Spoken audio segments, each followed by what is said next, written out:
Yeah, Roy already said that we've developed some tool with which you can analyze DNS traffic yourself as well.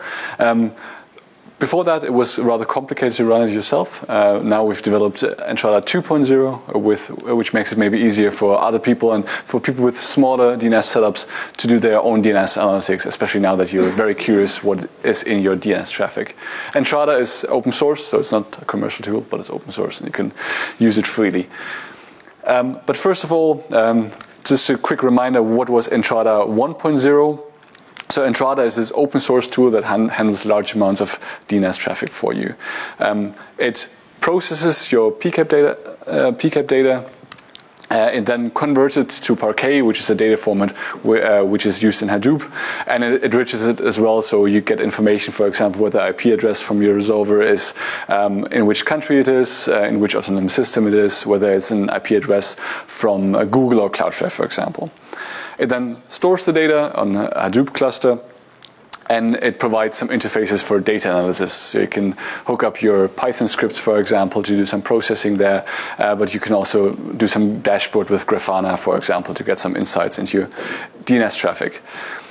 Right now, Entrada is deployed at TLDs mostly, so we have some other TLDs that run it as well. .at is an example, .nz, the New Zealand TLD, DK, so a bunch of CC-TLDs run Entrada as well. And they also contribute to the code, some of them, so it's actively maintained. Just a few examples about what you can do with Entrada, or with DNS traffic, which is stored in Entrada. So I work for SCDN Labs, we're the research team.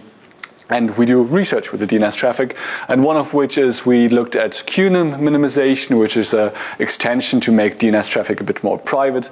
And we used the traffic that we've seen at the .nl name service and see how this is implemented and how this is deployed. And then operators or developers, in this case PowerDNS, used this research and also improved their implementation of QNAM minimization based on that. But you can also do something which is a bit more operational. This is a figure from our statistics website, which you can access as well. And here you can see where the resolvers in Europe are actually located that query for NL. And as you can see, the darkest part here is in the Netherlands. So most of the resolvers here come from the Netherlands. But Germany is also a big part. Ireland is a big part because of all these big cloud providers which sit in Ireland as well. On this website, we also show how many NX traffic we see. We see way less than at the root. We see, I think, around 12% queries with an NX domain response.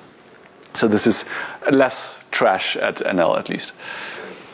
Then you can see operational changes as well. A few years ago, we changed the TTL for the delegations from 2 hours to 1 hour. And here you can see the impact of traffic that we've observed here as well. And this is, of course, something that you could see in other analytics tools of DNS as well. But here you can really actually dive way deeper into the DNS traffic and to see what's actually going on there. And the last thing is also related to abuse. DNS traffic is great to detect abuse on the internet. This is traffic to one phishing domain of a banking website, and I think it was registered on day 6 here.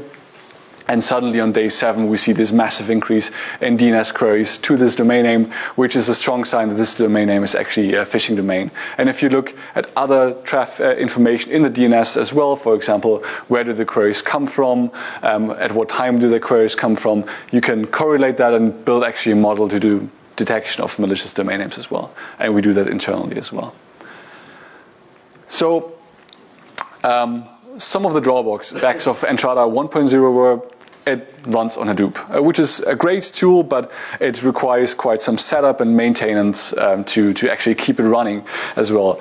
And this requires also some Hadoop knowledge. I mean, you can set up a Hadoop cluster relatively fast, but actually maintaining it, especially if you have multiple users, takes actually quite some time. That we also noticed at SCDN Labs as well. And of course, it requires you to actually have a cluster. So this is some additional cost as well. So this is why we have introduced Entrada 2.0.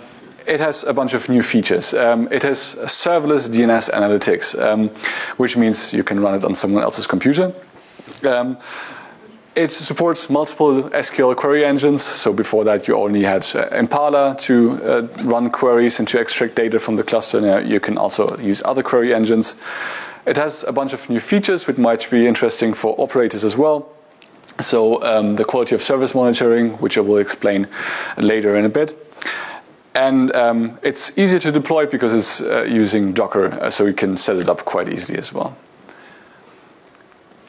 So serverless DNS analytics, as I said, DNS analytics on the computer of someone else. Basically, you don't need to deploy any server.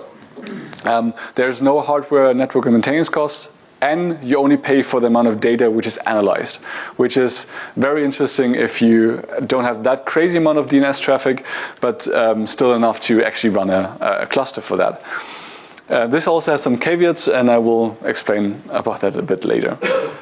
The Entrada installation procedure will do the creation of the database for you, and it will convert, upload, and optimize the data for you as well. So there's quite less, not that much of manual work there anymore.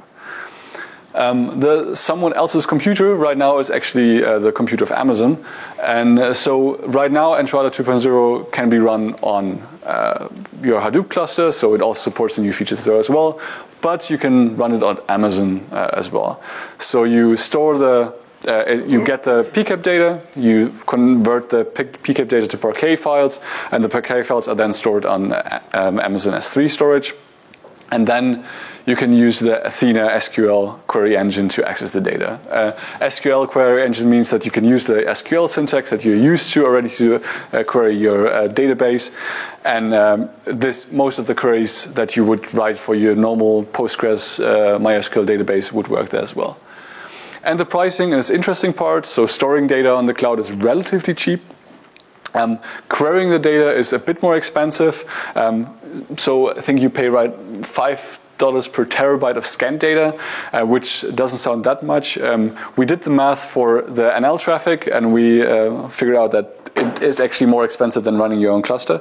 So we did not move to the cloud, so all the traffic is still stored locally, and we didn't move anything to the big guys from Amazon, because also it's just more expensive for us. But if you don't have that crazy amount of data and you don't run that expensive queries, running it on Amazon might make sense.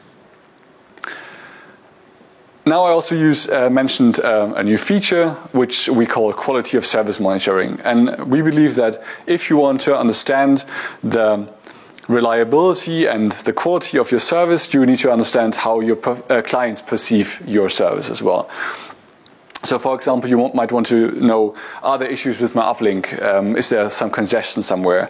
Or do we have clients which suddenly reach another name server and therefore have a higher response time?